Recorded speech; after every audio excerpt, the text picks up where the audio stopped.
नमस्कार साथियों, मैं हूं डॉक्टर अनुज शर्मा। स्वागत है आपका aroma chemistry classes channel. PGT और टीजीटी एग्जामिनेशन से जुड़ी हुई लगातार हम आपको सूचनाएं भी देते हैं और जरूरी सूचनाएं देते हैं, साथ ही साथ हम आपको पूरा केमिस्ट्री पर अपडेट करते रहते हैं। तो हमारे साथ हैं हमारे बड़े भाई और साथ ही साथ हमारे घनिष्ठ मित्र भी हैं। और आईकेएम इंटर कॉलेज में मैं जैसे पढ़ा रहा हूं, वैसे ये भी शाहजहांपुर के एक अच्छे इंटर कॉलेज में, सर नाम बताएंगे इंटर कॉलेज का? श्री मंगल सेन भारतीय इंटर कॉलेज शाहजहांपुर में जो है वो केमिस्ट्री के प्रवक्ता है, केमिस्ट्री लेक्चरर है और अपने समय के बहुत अच्छे स्कॉलर, टीजीटी पीजीटी एग्जामिनेशन दोनों क्वालिफाइड, ठीक है ना। तो एक्चुअल में जो जिस रास्ते चल लेता है उस रास्ते में आने वाले कांटों का दर्द कितना होता है ये शायद चलने वाला व्यक्ति ज्यादा समझ सकता है। तो इसीलिए हमने सोचा कि आपने बहुत सारी परीक्षाएं आपने दी हैं और सर देकर के आ चुके हैं, मतलब उसको ज्वाइन कर चुके हैं, तो सर का तजुर्बा भी जानेंगे और साथ ही साथ ये एग्जामिनेशन जो हमारा पोस्टपोन हुआ है आगे बढ़ा है, तो सर की इसमें क्या राय है। एक अच्छे टीचर होने के नाते सर क्या आपको गाइड कर पाएंगे इस बारे में। पहले तो सर आपका बहुत बहुत स्वागत हमारे चैनल पर। आप आए, आपने हमें समय दिया और इन स्टूडेंट्स के लिए आप कुछ ऐसा बताएंगे जिससे कि इनका बहुत बेनिफिट होगा। तो पहला क्वेश्चन सर मेरा ये है कि इस पीजीटी, देखिए मैं अब ये नहीं पूछूंगा कि सर तैयारी कैसे करनी चाहिए, मैं ये जानना चाहता हूं ये पीजीटी एग्जाम जो आगे बढ़ा है, ठीक डेट अभी क्लियर नहीं है लेकिन आगे बढ़ा है, इससे स्टूडेंट्स बेचारा डिमोटिवेट हो गया है। तो मैं चाहता हूं इससे स्टूडेंट को बेनिफिट क्या मिल सकता है, क्या वो फायदा उठा सकता है कि अपने समय को कैसे उपयोग कर ले।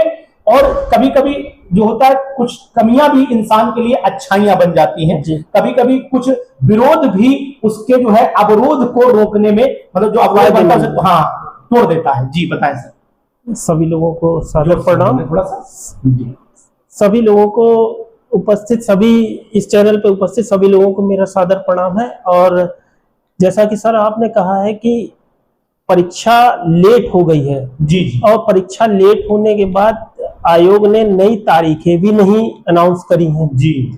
ठीक है, हो सकता है कि परीक्षा जुलाई में हो जाए या अगस्त में हो जाए। टीजीटी या पीजीटी की परीक्षा मेरे ख्याल से जुलाई या अगस्त में उन्होंने एक लास्ट में भी हो सकती है। जी जी जी, पहुंच सकती है सितंबर तक पहुंच। समय ये कह रहा है कि हम बहुत सी पढ़ाई करते हैं जी, पढ़ाई करते रहते हैं लेकिन कुछ चैप्टर कभी कभी छूट जाते हैं जी। और हम लोगों को लगता है कि हमारा मनोबल या हमारा कॉन्फिडेंस जो है उस क्षेत्र में थोड़ा सा कमजोर रह गया है, यानी थोड़ा सा वीक फील्ड हो गया है। तो वीक फील्ड जो रह गया है उसमें हम ये थोड़ा सा विचार करें और ये देखें कि हो सकता है कि एक दो क्वेश्चन अगर उनमें से बन जाए और हम तैयारी कर लें तो समय का सदुपयोग भी हम कर सकते हैं। हम केवल यही ना सोचे कि परीक्षा आगे बढ़ गई है। हो सकता है कुछ बच्चे कहीं पढ़ा रहे हो, कुछ टीचर्स ऑलरेडी कहीं जॉब में हो, अपने प्राइवेट सेक्टर में भी हो सकते हैं या गवर्नमेंट में टीजीटी में भी हो सकते हैं। तो इन सब चीजों को मेरा मानना है कि आप आगे बढ़ते हुए ये देखें कि कौन से वीक फील्ड्स रह गए हैं, कौन से हमें नेक्स्ट लेवल पर जाकर इन सब चीजों की तैयारी करें। और कोई भी आपके दिमाग में ये डाउट ना रह जाए कि अगर ये थोड़ा सा समय होता तो मैं इसको थोड़ा सा आगे बढ़कर प्राप्त कर लेता। सर एक बात कही कि अब आप ये क्वेश्चन बिल्कुल नहीं उठाइए कि हमारे पास समय नहीं था, हम ऐसा नहीं कर पाए, क्योंकि आयोग तो लगातार अपना बढ़ा ही रहा है। भाई आयोग हमारे हाथ में नहीं, हम आयोग के हाथ में है। आयोग अपने हिसाब से परीक्षा कराएगा, हम कुछ भी करते रहे, लेकिन अगर हमें समय मिल रहा है तो कल को आप बिल्कुल ये न कह पाए कि हमें समय नहीं मिला, क्योंकि अब ये क्वेश्चन तो बनेगा ही, क्योंकि 22 से आपने फॉर्म भर रखा है, 22, 23, 23, 24, 24, 25, यानी अब कितना समय आपको चाहिए। तो सर की इस बात को आपको नोट करना चाहिए मेरे अकॉर्डिंग। अच्छा सर, दूसरी चीज मैं ये भी जानना चाहता हूं आपसे कि अगर स्टूडेंट्स ने, मान लीजिए हमारे एरोमा केमिस्ट्री क्लासेस का ऐप है, इसके द्वारा भी पढ़ते हैं, बहुत सारे स्टूडेंट सेल्फ स्टडी भी करते हैं, तो खैर जो ऐप से पढ़ते हैं उन्हें मैं अपना जितना लेवल होता है उससे गाइड करता हूं, लेकिन जो लोग सेल्फ स्टडी कर रहे हैं उनके लिए एक अच्छा आप सुझाव दीजिए। सर मैंने आपको भी पढ़ाते हुए देखा है और मेरे कई स्टूडेंट्स भी आपके चैनल के थ्रू इस समय पढ़ रहे हैं जी जी, और अच्छी तैयारी कर रहे हैं। वो मतलब वो खुद कह रहे हैं कि मेरी तैयारी ठीक चल रही है जी, और उम्मीद है मुझे रिजल्ट पॉजिटिव में आना चाहिए जी। आपका चैनल या आप जिस ऐप के थ्रू पढ़ा रहे हैं एरोमा केमिस्ट्री क्लासेस के थ्रू, उसमें मैंने और भी लोगों से कंपैरिजन किया है, लेकिन आपके जो क्वेश्चंस होते हैं वो बिल्कुल जो है नए होते हैं, और दूसरी बात पुराने क्वेश्चन से अलग हटते हुए होते हैं, कंपटीशन के लेवल तक के होते हैं। जी। सिर्फ ये ना मानना चाहिए कि कंपटीशन केवल इंटरमीडिएट लेवल का है। कंपटीशन जो है थोड़ा सा प्लस होते हुए बीएससी लेवल तक भी पहुंच गया है, और थोड़ा थोड़ा एमएससी लेवल को भी छू रहा है। कंपटीशन तो है ही, चाहे आप कभी कभी देख लें कुछ क्वेश्चंस आईआईटी लेवल्स के होते हैं या पीएमटी लेवल्स के होते हैं। तो इन सब चीजों को आप जो उठाते हैं, जैसे आप जो सेट करा रहे प्रैक्टिस सेट्स, अभी मैंने खुद एक दिन देखा था अपने जो भी हमारे पढ़ाई हुए स्टूडेंट्स थे, तो उन सब चीजों को मैंने देखा था। मैंने कहा ये क्वेश्चन बिल्कुल नए हैं, और मैंने अपने बच्चों से कहा कि नहीं, इनको तैयार करिए। जब जिस ऐप से आप जुड़े हुए हैं उसमें नवीनता होनी चाहिए जी। पुरानी चीजें तो है ही है, पुरानी चीजें तो सारे अनसॉल्व्ड है, या पुराने जहां से भी आप पढ़ रहे हैं, लेकिन नए चीजों में आपके साथ ये चीज होनी चाहिए कि लगे कि आपको कि हाँ आज मैंने नए 4 क्वेश्चंस पढ़े हैं। अगर सर 50 क्वेश्चन पढ़ाते तो मुझे ये पता है कि 40 क्वेश्चन लगभग ऐसे होते हैं, 40 या 30 क्वेश्चन 50% जो कहीं ना कहीं से नवीनता की श्रेणी में आते हैं। ऐसा ना हो कि आप पुराने ही पढ़ रहे हैं, नया पढ़ने का समय नहीं मिल पा रहा है, तो कोई ऐप ऐसा हो जिससे कि आप नया कुछ ज्ञान अर्जित कर सके। तो सर थोड़ा सा ये जो सेल्फ स्टडी कर रहे हैं स्टूडेंट्स, ये अपने लिए क्या ऐसा कलेक्शन करें, मतलब अगर मान लीजिए उनका इतना कैपेबल नहीं है कि सर वो कोई ऐप को यूज कर पाए, वैसे हालांकि मैंने कॉस्ट भी अपने ऐप की बहुत डाउन, आपने भी नोटिस किया कर रखी है, लेकिन फिर भी क्या होता है कि कुछ स्टूडेंट चाहते हैं कि वो हमारे चैनल के माध्यम से ही तैयारी कर लें, या फिर अपने आप ही कुछ बुक्स को पढ़ करके भी प्रिपरेशन कर लें। तो मेनली फोकस मैं ये चाहता हूं कि आप उन पर करें कि जो सेल्फ स्टडी करके पीजीटी निकालना चाहते हैं वो कौन कौन सी किताबों को फोकस कर लें कि उनका कल्याण हो जाए। इसमें भी मैं ये कहना चाहता हूं कि अगर आप अपने अनुसार तैयारी कर रहे हैं, अपने आप तैयारी कर रहे हैं, ये तो बहुत अच्छी बात है, self study is better way. लेकिन कभी कभी क्या होता है कि हम सेल्फ स्टडी में घुस जाते हैं और यही नहीं समझ पाते कि इसका कोर्स क्या है जी, क्या लेवल होगा क्वेश्चंस का। इंटरमीडिएट लेवल की किताबों को पढ़ रहे हैं ऑलरेडी, बीएससी लेवल की किताबों को पढ़ रहे हैं, लेकिन कहीं ना कहीं कंपटीशन लेवल क्या कह रहा है, कहाँ से क्वेश्चन उठा के लेकर आ रहा है, किस टाइप क्वेश्चन आ रहे हैं, तो ये जब तक आपके माइंड में नहीं आएगा। अच्छी बात है अगर आप सेल्फ स्टडी कर रहे हैं, और उससे भी अच्छी बात यह है कि अगर आप किसी ऐप के थ्रू या ऑनलाइन कोचिंग के थ्रू अगर आप कोचिंग कर रहे हैं तो उसमें भी ये देख लीजिए कि नवीन क्वेश्चन कितने हैं। एक जानकारी पुराने से बेटर आपको नहीं होनी चाहिए, आज का दौर ये कह रहा है।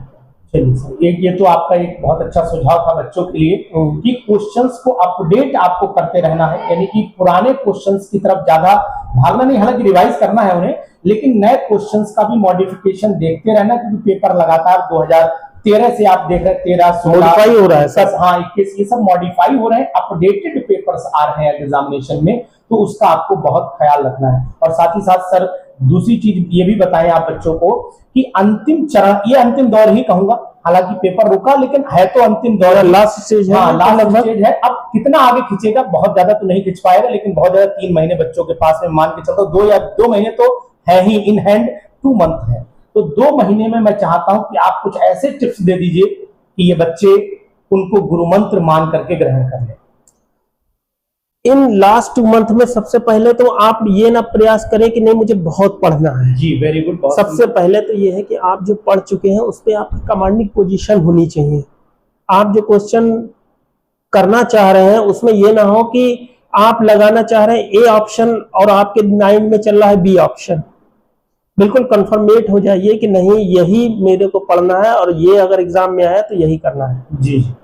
दूसरी चीज ये है कि आप क्वेश्चंस को, जितने भी क्वेश्चंस करें वो सब आपके जो पीजीटी का सिलेबस है, और प्लस अगर आईआईटी पढ़ सकते हैं, पीएमटी पढ़ सकते हैं, उसके जितने भी हायर लेवल के क्वेश्चंस हैं उन्हें जरूर एक बार देख लीजिए, क्योंकि 50% लगभग क्वेश्चन तो सामान्य से होते हैं सर, मेरा मानना है। लेकिन कंपटीशन में जो 30 और 40% जो क्वेश्चन कर ले जाते हैं एक्स्ट्रा, लगभग 90 प्लस, मेरा मानना है 90 टू अराउंड 200 क्वेश्चंस अगर जो लोग कर ले जाते हैं तो उनका रिटन एग्जाम तो लगभग क्लियर हो जाता है। आपने सर बोला है तो एक्चुअल में स्टूडेंट्स अधिकतर इनबॉक्स में हमारे कमेंट देते हैं कि सर हम कितने में सेफ जोन में है। मैं भी यही बोलता हूँ 90 प्लस, अगर पेपर टफ है तो 90 प्लस, और पेपर में हल्का सा डाउनफॉल है तो 100 प्लस में आपको जाना चाहिए। ये मैं बोलता हूँ, हमेशा से बोलता हूँ। आपकी सर इस पे क्या राय है कि इंसान मतलब कोई भी कैंडिडेट 125 में कितने में सेफ हो जाएगा? On the basis according to me I think जब हम क्वेश्चन देखते हैं तो सबसे पहले देखते हैं क्वेश्चन जो आए हैं, यानी जो पेपर आया उसका लेवल क्या है सर। जी जी। पिछली बार जैसे क्वेश्चन पेपर जो आपने शायद 2021 में आया था सर, वो काफी हाई था सर। जी जी जी। यानी उसकी मेरिट जो है 90 प्लस में लगभग घूम रही थी। मैंने देखा सर कि 90-95 में 88 के आसपास। यस यस 90 प्लस मान लीजिए, 90 के लगभग मान ले, तो उसमें लोगों का सिलेक्शन सर हो गया था। तो जब उन लोगों का सिलेक्शन हो गया तो according to toughness of paper, कितना टफ है, कितना जो है इस तरीके से अगर मूव कर रहा है पेपर, हायर पे मूव कर रहा है, तो उम्मीद ये करिए कि 90 प्लस अगर आपके हैं तो कंपटीशन में अगर आप बीट नहीं कर पा रहे हैं, लेकिन आपको इंटरव्यू कॉल तो 100% होगी सर। जी जी। 90 प्लस में तो होनी है सर। तो सर ने बहुत अच्छा आपको बताया कि भाई 90 प्लस तो उस पेपर में है जहां पेपर में दम है, और अगर पेपर थोड़ा सा भी मान के चलिए वेरिएशन कर रहा है तो 100, अगर आपने अपना टारगेट 104 मान लिया है तो कोई ऐसा नहीं जो सिलेक्शन आपका रोक पाए। सिलेक्शन 100% आपका हो जाएगा। 104 फाइट कर गए आपको तो अपना टारगेट 104 से नीचे बिल्कुल नहीं रखिए, ऐसा मेरा मानना है। सर की भी राय भी वही है। और 100 क्वेश्चन तो सर होने ही चाहिए, लगभग बिल्कुल होने चाहिए, 100% होने चाहिए सर। और दूसरी चीज ये भी, बच्चे थोड़ा सा इसलिए भी परेशान हो जाते हैं, कभी कभी परिस्थितियां अनुकूल नहीं होती, परिस्थितियां प्रतिकूल हो जा रही है। जैसे बहुत सारे बच्चों ने अभी एग्जाम होने वाला था 18 आपका जून को, तो बेचारों ने जॉब छोड़ दी, जॉब कर रहे थे। बहुत सारे ने ट्यूशन बंद कर दी अपनी।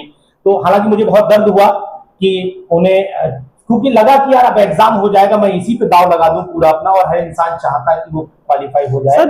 तो उनको भी थोड़ा सा सर इकोनॉमिकल कंडीशंस तो सर सबकी अलग अलग होती है। कुछ लोग पेपर की तैयारी इस तरीके से कर रहे थे कि चलिए पढ़ा भी रहे हैं तब कर रहे हैं। कुछ लोगों ने अपना स्कूल भी छोड़ दिया था कि 3-4 महीने रह गए, और कुछ लोग छुट्टियों के हिसाब से भी सर थे कि टीजीटी का एग्जाम जो है वो छुट्टियों में पड़ जाएगा, और पीजीटी का अगर आगे पीछे पड़ जाएगा तो हो जाएगा, लेकिन ऐसा नहीं हो पाया। लेकिन फिर भी मैं ये कहूंगा कि आप निराश ना हो जी, क्योंकि ऐसा नहीं है पहली बार हो रहा है। सरकारें आती हैं, सरकारें जाती हैं, ये तो एक समय की बात है। लेकिन मेरा मानना है आयोग को महीने 2 महीने में या 3 महीने में लगभग क्वेश्चन भी आपको जो है जो भी आपका एग्जाम है वो हल करा लेना चाहिए। अगर इतना वो करवा लेते हैं तो बच्चों के लिए सर सही रहेगा, क्योंकि बार बार एग्जाम टालना ये बच्चों को मनोबल तोड़ देता है। लेकिन अपनी तैयारी फुल रखनी होगी, अदरवाइज आप ये मत भूलिएगा कि एग्जाम आयोग को ही कराना है। नहीं, क्योंकि वो कभी भी आपको डेट दे देगा, हो सकता है महीने भर 15 दिन पहले डेट दे दे और कह दे कि 15 दिन में करा देगा। तो ये आपकी तैयारी जो है फुल होनी चाहिए। ठीक है, आप कहीं अगर पढ़ा रहे हैं तो और अच्छी बात है, पढ़ाते रहिए, और उस कंपटीशन लेवल का भी पढ़ाने लगिए। अगर आपको लग रहा है कि आप किसी स्तर पे पढ़ा रहे हैं, अच्छा पढ़ा रहे हैं, इंग्लिश मीडियम में पढ़ा रहे हैं या किसी अनदर इंस्टीट्यूट में पढ़ा रहे हैं, तो जो क्वेश्चन आपको लग रहा है कठिन है उनका भी आप खुद से रिवाइज कर दीजिए, बच्चों को भी समझाइए। हो सकता है कुछ उसमें 10-15% बच्चे ऐसे होते हैं जो किसी चीज की तैयारी करना चाहते हैं, नीट की या जेई की, तो वो भी समझ जाएंगे हाँ हमारे टीचर में काबिलियत है, और वो भी जानते हैं इस चीज को। सर बहुत अच्छा आपने बोला कि स्टूडेंट का, मैं सर की बात को बोल रहा हूँ कि student Narendra Kumar ji GIC lecturer chemistry बने हैं, हमारे ऐप से पढ़े थे। जब उन्होंने ये बात जो आप आज बोल रहे हैं, ये बात मैंने उनसे बोली थी कि आप बच्चों को वही पढ़ाइए जो आप पढ़ना चाहते जी, लेवल थोड़ा सा ध्यान रखिए कि बस सामने वाले बच्चे हैं जी। तो उन्होंने कहा कि सर मैंने वही किया और मैंने जीआईसी क्रैक कर दिया, और आज केमिस्ट्री लेक्चरर है वो जीआईसी के अंदर। तो कुछ बातें ऐसी होती हैं जो आप, हम लोगों के पास अनुभव है, उसका बेनिफिट आप उठा सकते हैं। और कभी कभी स्टूडेंट्स ऐसा होता है कि लगता है कि हताश हो गया, तो हताश होने की कोई जरूरत नहीं, ये परिस्थितियां हैं, समय के अनुसार बदलेंगे निश्चित तौर पर, और आपकी मेहनत जो है वो कभी भी बेकार नहीं जाएगी। जो आपने मेहनत की है 2-4-5 महीनों में पीछे से लगातार बिल्कुल जुझारूपन से डटे रहे, ये मेहनत जरूर कामयाब होगी। सर ने भी आपको बहुत सारे टिप्स दिए, और बिल्कुल हताश होने की जरूरत नहीं है। और सर आपका बहुत बहुत धन्यवाद कि आप हमारे चैनल पर आए और आपने हमें समय दिया, और ऐसे बीच बीच में बच्चों को प्लीज मोटिवेट करते रहिए। मैं तो यही कहूंगा सारे बच्चे मिलकर अपनी तैयारी करें, आपसे अपने डाउट क्लियर करते रहें, और आप भी सर जितना मेहनत कर रहे हैं, उम्मीद है कि उससे ज्यादा बच्चे करके दिखाएंगे। जी जी पूरी उम्मीद है एरोमा केमिस्ट्री क्लासेस से जो बच्चा पढ़ेगा तो एक बार याद भी करेगा और नाम भी रोशन करेगा, क्योंकि जो टफनेस है क्वेश्चंस की, जो एक कहते हैं नवीनता होती है क्वेश्चंस की, तो वो सर आपके पढ़ाई में है। चलिए, बहुत बहुत धन्यवाद सर आपका। Thank you sir, thank you. कोई भी सपना साकार करने के लिए सबसे जरूरी है सही कोच का होना। चुनिए अरोमा केमिस्ट्री क्लासेस को और करें अपने PGT-TGT एग्जाम्स ऑफ इंडिया का सपना साकार। Download the app now.